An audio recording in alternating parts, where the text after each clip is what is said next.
নমস্কার বন্ধুরা, উর্মিলা কিচেন। আজ আপনাদের বানানো দেখাবো কুমড়ো আলু ডিম দিয়ে রসা। কিছুটা কুমড়ো নিয়েছি, কুমড়োটা হালকা ছিলে নিয়েছি, ছোট ছোট করে কুমড়োটা কেটে নেব। কাটা হয়ে গেছে, একটা পাত্রই নিয়ে নিলাম। দুটো আলু নিয়েছি, আলু মাঝখান থেকে কেটে ছোট ছোট করে কেটে নেব।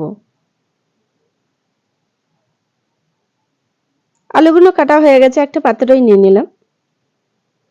কয়েকটা কাঁচা লঙ্কা নিয়েছি, কাঁচা লঙ্কা ভালো করে মাঝখান থেকে চিড়ে নেব। কাঁচা লঙ্কা চেরা হয়ে গেছে, একটা পাত্রই নিয়ে নিলাম। একটা পেঁয়াজ নিয়েছি, পেঁয়াজটা লম্বা লম্বা করে পেঁয়াজটা কেটে নেব। পেঁয়াজটা কাটা হয়ে গেছে, একটা পাত্রই নিয়ে নিলাম। একটা টমেটো নিয়েছি, টমেটো মাঝখান থেকে কেটে ছোট ছোট করে কেটে নেব।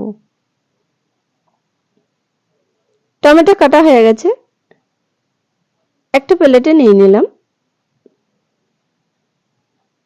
কড়াই বসিয়ে দিলাম, কড়াই কিছুটা তেল দিয়ে দিলাম। তেলটা গরম হয়ে গেছে, হাফ চামচ মতন লবণ দিয়ে দিলাম। ডিমটা ভেজে নেব। ডিমটা ভাজা হয়ে গেছে, একটা পাত্রই তুলে নিলাম।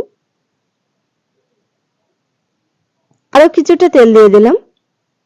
তেলটা গরম হয়ে গেছে, হাফ চামচ জিরে দিয়ে দিলাম। কেটে রাখা পেঁয়াজ কুচি, কাঁচা লঙ্কা একসঙ্গে দিয়ে দিলাম। দিয়ে পেঁয়াজটা ভাজতে থাকবো। এক চামচ আদা রসুন বাটা দিয়ে দিলাম। আদা রসুনের গন্ধটা না থাকে ভালো করে ভেজে নেব। স্বাদ মতন লবণ দিয়ে দিলাম। হাফ চামচ হলুদ দিয়ে দিলাম।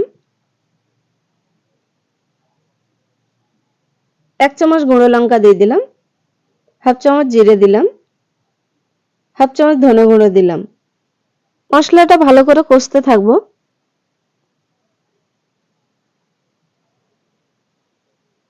মশলাটা ভালো করে কষা হয়ে গেছে, কেটে রাখা সবজিগুলো দিয়ে দিলাম। সবজিগুলো দিয়ে এবার একটু নেড়ে দিলাম।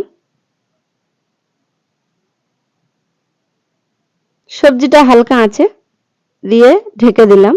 ঢাকনা তুলে নিয়েছি। সবজির থেকে জল বেরিয়েছে, জলটা আরেকটু ভালো করে কষে নেব। কেটে রাখা টমেটো দিয়ে দিলাম।